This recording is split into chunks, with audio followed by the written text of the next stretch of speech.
Assalamualaikum warahmatullahi wabarakatuh. Halo semua, pada kesempatan kali ini Halo News akan memberikan informasi mengenai Undang-Undang ASN Jamin Karier Tenaga Honorer Aman dan gaji tidak berkurang bakal langsung diangkat P3K. Dan berikut informasi lengkapnya. Undang-Undang ASN telah resmi disahkan oleh pemerintah pada awal Oktober 2023 lalu. Dalam Undang-Undang Aparatur Sipil Negara terbaru ini, status gaji dan jabatan tenaga honorer menjadi salah satu hal yang diperhatikan oleh pemerintah. Dalam Undang-Undang ASN terbaru itu, mengatur terkait dengan penataan tenaga honorer.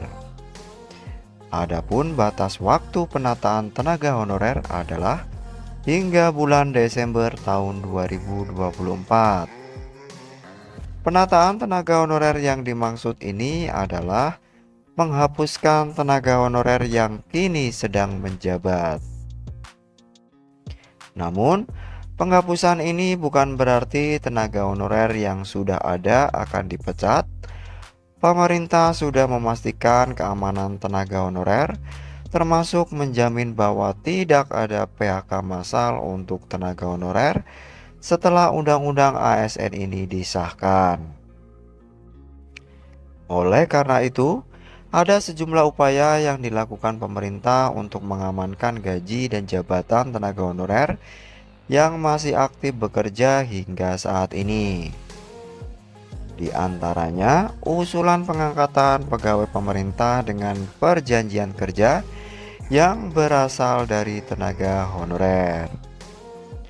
Usulan tersebut disampaikan oleh Mardhani Alisera, anggota Komisi 2 DPR RI pada hari Kamis tanggal 9 November 2023.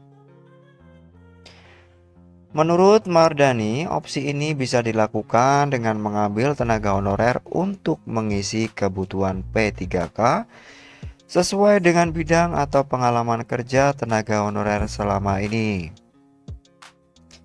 Tidak hanya itu, Mardhani Ali juga menekankan dan mendorong pemerintah agar memastikan tidak ada penurunan gaji bagi tenaga honorer di posisinya yang baru jika mereka diangkat menjadi P3K. Sebagai informasi, saat ini ada 2,3 juta tenaga honorer yang sedang dalam proses validasi oleh Badan Kepegawaian Negara. Selain upaya yang telah dilakukan oleh anggota Komisi 2 DPR untuk tenaga honorer di atas, Menpan RB Abdullah Azwar Anna juga telah mengupayakan penataan tenaga honorer untuk menjadi P3K. Setidaknya ada 3 poin penting yang ditekankan oleh Kemenpan RB dalam hal penataan tenaga honorer ini.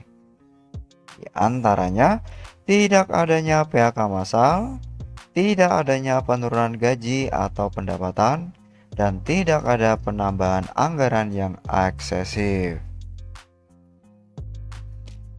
Terkait penataan tenaga honorer untuk P3K, Kemenpan RB juga telah terbuka dan menyiapkan konsep baru perekrutan P3K. Hal ini pastinya akan diinformasikan secara lebih lanjut dan lebih rinci oleh pemerintah. Demikian informasi yang dapat kami sampaikan, semoga bermanfaat bagi kita semua. Akhir kata, wassalamualaikum warahmatullahi wabarakatuh.